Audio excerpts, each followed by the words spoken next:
Trump might roll back the tariffs. It's going to be like this every day from now on, forever. You guys know that, right? Trump might, he might not. Will they? Won't they? 5 seasons, then they kiss. It'll be like this forever. His economic advisor, or Secretary of the Treasury, was like, maybe he'll negotiate with Trudeau and they'll kick it off or whatever. Trump apparently has given a 1-month exemption to automakers from the tariffs, which is really funny that he would do this like after putting the tariffs forward. So the automakers had like 1 day of a bump, and then on day 2 they were like, automakers have urged Trump to waive 25% tariffs. Do you think salvage denim makers will be able to levy the same pressure, perhaps? Maybe? Probably not. Justin Trudeau of Canada called me to ask what could be done about tariffs. I told him that many people have died from fentanyl that came through the borders of Canada and Mexico, and nothing has convinced me that it is stopped. He said that it's gotten better, but I said, that's not good enough. The call ended in a somewhat friendly manner. He was unable to tell me when the Canadian election has taken place, which made me curious, like, what's going on here? I then realized he is trying to use this issue to stay in power. Good luck, Justin. That's fantastic. Yeah, I don't know if the tariffs are going to come off. The exemption to, automakers is pretty funny. Why are there no capitalized words in Trump's paragraph? That's true. He probably didn't type this. He loves his capitalized words. Yeah, you should really only listen, okay? The more uncertainty there is, the more instability there is, and the worse the markets will do, okay? Like this article right here is just off Howard Lutnick. We saw this. This is from the previous evening where he was on Fox Business, and he was like, I don't know, maybe Trump will work something out with Trudeau. Well, has he? No? Then don't bother me about it, Tariffs have been a black cloud over this market. Tariffs are never a good thing for stocks. I believe ultimately it's a negotiation tool, but the street is digesting to this. And I think it's something where, the Trump White House continues to go down this path, and it's something that sent white knuckles across Wall Street. This is a very odd video, like mixing-wise. Okay. Biggest tech transformation probably in the last 50 years with AI. But very related to that is chips. And part of chips is it comes from China, Taiwan. So when you start to get tariffs like this, retaliatory, I think the street continues to be worried that this could dent growth stocks, dent the AI revolution. That's been a huge foundation of this bull market. I believe it's all part of high stakes poker. That's great, man. I wonder when the AI bubble is going to fully pop. Didn't Nvidia recently go down like quite a bit? Year to date, they're down 15%. They had a big crash right after Trump took office, but since then it's just been kind of like bubbling. AI bubble's over. The AI bubble is not over, not even close. Canada is not removing their side of the tariffs unless the U.S. removes all tariffs. We won't meet in the middle, said our finance minister. Nice. Infinite genocide. You and I have worked together. We've done big things. We signed a historic deal. Yeah, we saw this one. But they've said they're not going to be selectively lifting any of their tariffs. Full package of retaliatory tariffs. U.S. President Donald Trump leaves any tariffs on Canada in place. Nice.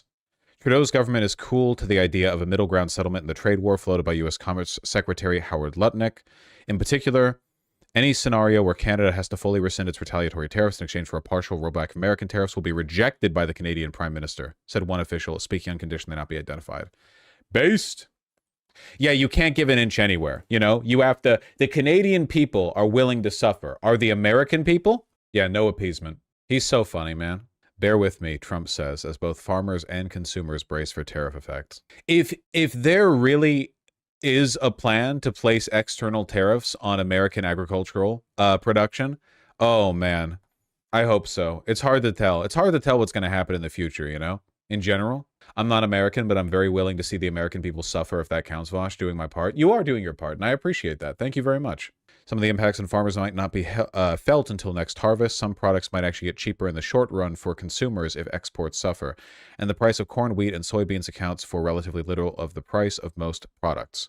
I love the farmer, he said. I remember that. Puerto Rico should leave America. The secessionists are definitely getting, the independence people are definitely getting a good set of arguments. For sure. Corn and soybean prices for this year's harvest already fell roughly 10% since the tariffs were first announced a couple weeks ago. In other words, people aren't buying it. Joe Jansen, an agricultural economist within the University of Illinois, said that has snuffed out any profitability in those crops. He called Trump's comments that farmers may be able to sell more of their products at home at best tone deaf. There is no domestic market for the amount of corn, soybeans, wheat, and other agricultural products that we now export in significant quantities. As crop prices decline, farmers might see their fertilizer bill jump because we use so much potash from Canada. Our corn surplus is actually insane. We make so much of it. Farmers deserve to suffer. I mean, yeah, most of them voted for Trump. Doug Ford's attack dog populist stance is so reassuring to people they won't stop messaging him in the middle of the night. Ford asks people not to text him at night, complaining all I hear is the buzzing. You have your publicly listed phone number is the one you keep with you? You don't have two separate phones? As a premier? That's crazy. Just more chill up there in Canada, I guess. Yeah, he's stupid. I respect it. It's like a very specific kind of boomer position. Estimating he had more than 4,000 unread text messages he needed to reply to. You do not need to reply to all the text messages that you get as a premier. That is crazy. The premier controversially uses the same device for government work, personal, and party business, and recently lost a transparency battle involving the device in front of the province's privacy watchdog.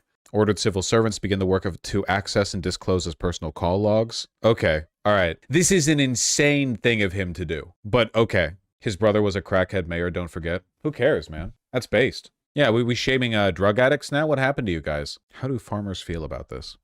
Well, I imagine the average farmer's response to this is probably something along the lines of, well, I voted for the guy. I didn't think he'd do the stuff that he said he was going to do.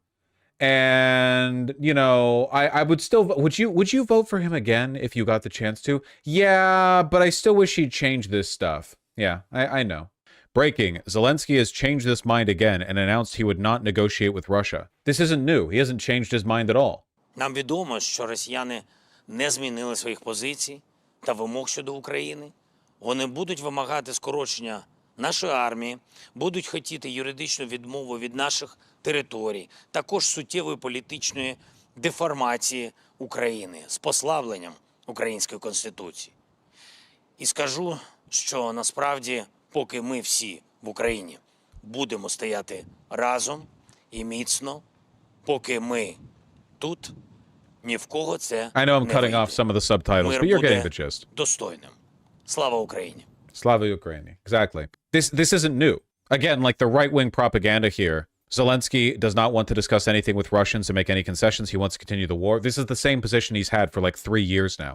Speaking of Ukraine, we're no longer passing intelligence to them, which makes sense because we're passing intelligence directly to Russia. So, you know, like, why would we? We're literally on the other side now. You know, like, why would we? Ukraine probably doesn't want to give info to us, if anything. You know, we're a security risk. Also, the U.S. is a traitor. Well, yeah. I do hope that Zelensky holds elections soon, just because I think it would be funny, like, in an international sense, for people to realize that the opposition to Zelensky from within Ukraine is from people who want him to go harder against Russia. Like, the idea that Zelensky's unpopularity is born of Ukrainians being like, yeah, you know what? We should just give up and lose or whatever. I don't really care. As opposed to there being Ukrainians who are like, you know, strap me to a missile and fire me at Moscow. You know, after this meeting, the opposition rallied behind Zelensky. Yes, it has been a big boost for him domestically. Isn't Zelensky mega popular? Like most wartime leaders, his popularity is tied to his success in battle. And since things have stalled, his popularity has waned. But he's rebounding now. Why is Europe so against working with China, especially now that the U.S. is betraying them? I don't think Europe is that against working. What do you mean, like working with them in what respect? They trade with them. You know, what work? I know a Ukrainian from playing World of Warcraft Classic, and unless he's very atypical, the Ukrainians hate Russians now to a point where they don't consider them human anymore. Well, that's been the official position of the Kremlin for years now. So, you know, tit for tat, I suppose. The Air Force, the Army National Guard, the Air National Guard. Last month, he was laid off from his job at a VA medical center. Jamie, first of all, thank you so much for your service, and thank you for. They're cutting so many people from the VA. It's funny that that's one of the departments they're going after very aggressively from the get-go. You know, speaking with us today. Look, Elon Musk Capitol Hill today. What would you want him to know? I want him to know that a lot of the people I know and a lot of the people I've served with and people that I've served with and have made an ultimate sacrifice are very aware that he was not elected to be operating within our government. His cuts are harmful and perceived as malicious. All right, not a media training, Andy. You got to check. You never know. Classic strategy for Machiavelli is to do the worst stuff you got to do quickly. That is true. You do want to get that out of the way relatively early. The VA veterinarians don't deserve health care for being murderers. That's true, man. Sometimes they have to put down animals that are really sick, though. You know, there's not really much you can do about that, I think. Is there anyone out there with any kind of sauce? Maybe this is the end of history.